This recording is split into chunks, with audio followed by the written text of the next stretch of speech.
அஸ்ஸலாமு அலைக்கும். இன்றைய ஓர் ஹதீஸ் பார்ப்போம். பிஸ்மில்லாஹிர் ரஹ்மானிர் ரஹீம். ஹலாலா ஹராமா?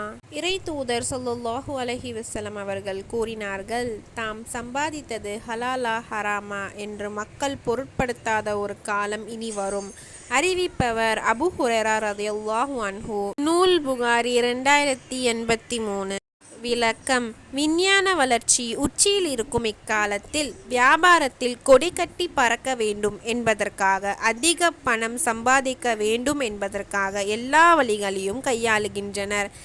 எந்த தொழிலில் அதிக லாபம் வருகிறது என்பதை மட்டும் பார்த்து அதில் முதலீடு செய்கின்றனர்.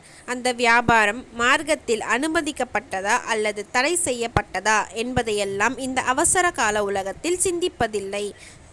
பணம் பணம் என்பது மட்டுமே குறிக்கோள் என்பதால் மன்னிப்பே இல்லாத மாபெரும் பாவமான வட்டி தொழிலில் இஸ்லாமியர்கள் ஈடுபடுகின்றனர்.